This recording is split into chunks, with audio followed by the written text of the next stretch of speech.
Hi, I'm Miss Velhagen, College and Career Counselor at Eldorado, and I'm going to be talking to you today about ACT and SAT. Every college across the country accepts both ACT, SAT. It doesn't matter, they don't have a preference. If they require testing for college admission, they're going to be happy to have either the ACT or the SAT. Or if you happen to take both, you can send both. I'll talk about how the two tests are different from each other, but that's a huge thing to know from the beginning is it doesn't matter which one you take. The ACT exam consists of reading, math, English, and science, 4 sections, plus an optional writing section that's about a 40-minute essay. That's the ACT.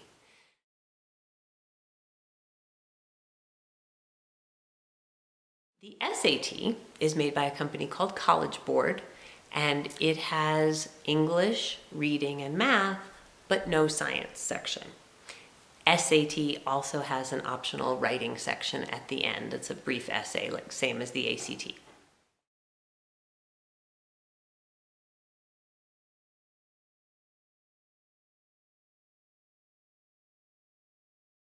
They cost a similar amount. And if you are on free or reduced lunch or you qualify for it, you should ask me for a fee waiver so that those tests become free. You can take up to 2 ACTs and 2 SATs for free when you have a fee waiver.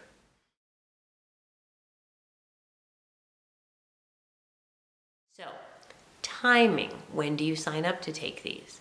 Typically, juniors take the ACT or SAT, or both, in spring of their junior year. That's the typical timing. So a lot of times students find they prefer to take the ACT or SAT a second time and see if they do better. Maybe the second time around they are better at their pacing. They don't run out of time as much.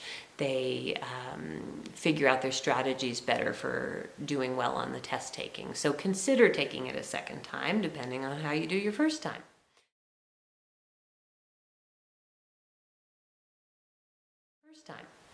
Colleges have different policies for what they will accept for test scores. Some of them want to see all of your scores.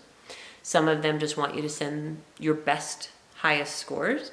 And a lot of them, including UNM here in town, will do something called super scoring, where if you send them scores from multiple tests that you've taken, different dates, they will take the best section from each date. So you take it in April and you do really well on math, but not as well on one of your English sections. So you retake it in June and you do better in English, but you go down in math. So you send both of those scores, and the schools that super score will take the best ones from each date. So that's to your advantage. So you can find out on each college's website what their policy is for testing and for super scoring. It is now fall 2020, and during COVID times, many colleges have gone what's called test optional. So they're not requiring ACT or SAT for admissions, which is great because, as you know, it's been super hard for students, if not impossible, to get in to take ACT or SAT when testing centers were closed. If you haven't been able to take the test, colleges may still be perfectly fine with accepting your application without ACT or SAT scores this year. Check their websites to see their policy during COVID.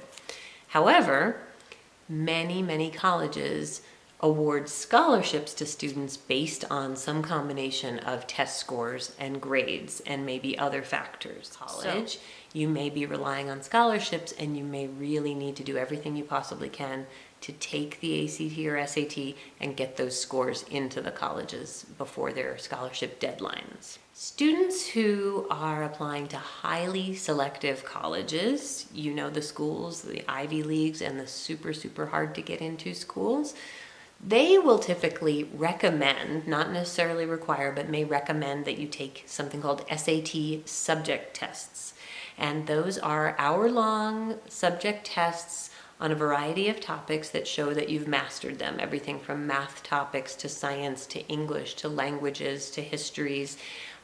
There's a wide variety of SAT subject tests, and if you're applying to those type of elite colleges, I want you to stay really on top of what they recommend and think about signing yourself up for SAT subject tests.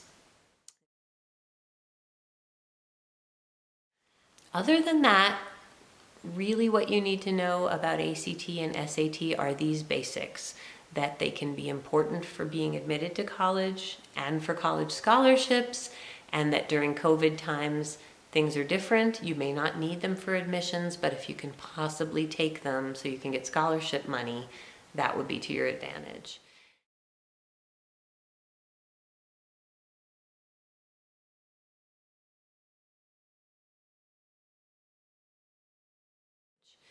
Ways to study for ACT and SAT. On the counseling website, there is a testing page with a test preparation link in there.